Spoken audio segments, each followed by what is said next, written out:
Hi, I'm Lauren, and I'm a dietetic intern at Seattle Pacific University, and I'm here at Lynnwood Food Bank today to make some stir fry. So the thing that I love about stir fry is that you can use whatever veggies you want, fresh, frozen, canned, any combination you can think of. Anything goes good in a stir fry. So the first thing we're going to do is take our chicken. We cut the chicken up nice and thin, that way it's going to cook quickly. I have the pan on medium-high heat. I'm just going to throw that in.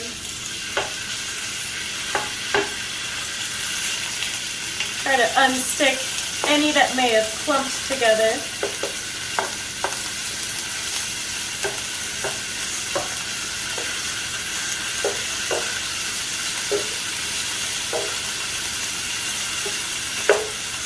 And I just had a little bit of canola oil in the pan to start.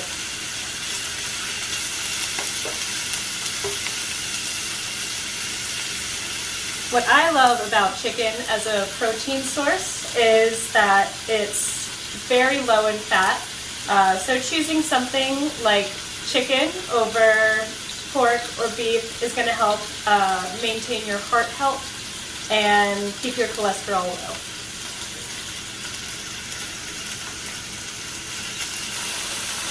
All right, now that we have our chicken starting to brown, we can go ahead and add in our veggies.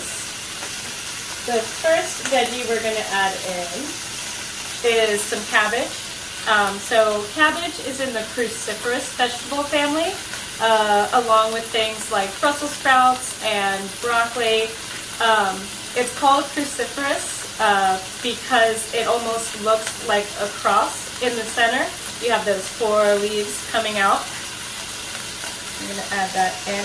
And most cruciferous vegetables are very nutrient dense.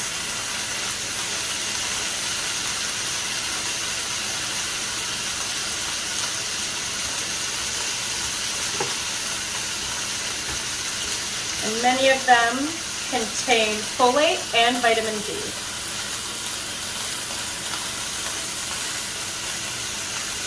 And I would say the trick with the stir fry is to keep everything moving. We want to keep the heat nice and high and keep stirring everything around.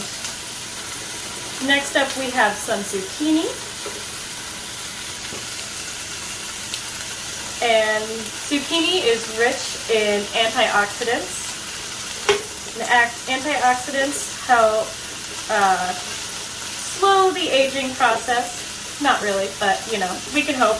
And they're actually cancer-fighting agents as well. All right. Next up, we're going to add our onion.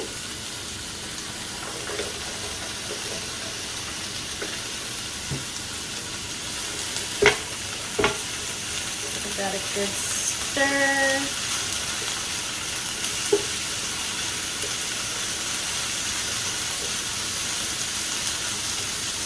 And finally, we're going to add in our mushrooms. Mushrooms are a really interesting vegetable because they're not really a vegetable. Mushrooms are actually a fungus, which I'm sure a lot of you know. And when they are grown in sunlight, they are actually the only non-animal product that contains vitamin D. And vitamin D, we get a lot of that from the sun, but here in Seattle, you know, all winter we're not getting that. So eat your mushrooms.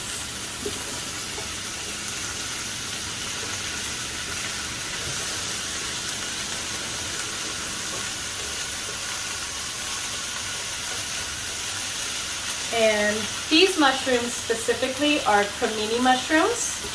And cremini mushrooms are higher in zinc.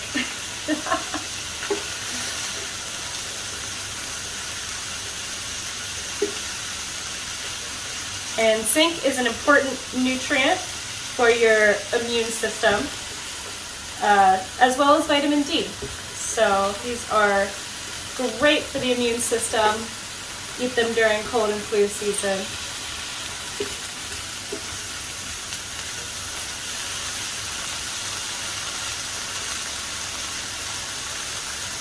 Alright. Next we want to add some flavor. So this here is oyster sauce. This is what the bottle looks like. And we have about 2 tablespoons. Now if you are vegan or vegetarian or just don't like the taste of oyster sauce, you can go ahead and skip that part and just add in the next sauce we're going to add, which is our soy sauce. And what I did here is just diluted it with a little bit of water.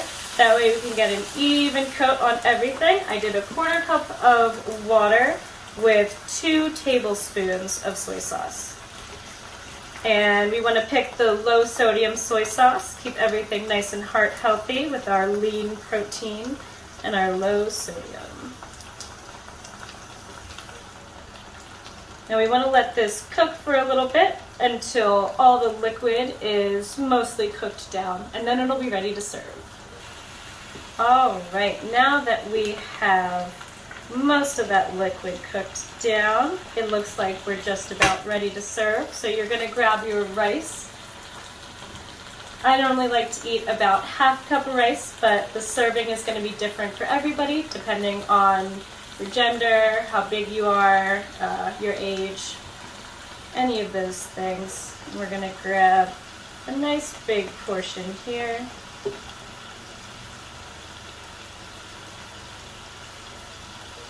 Grab some extra veggies, and we're good to go.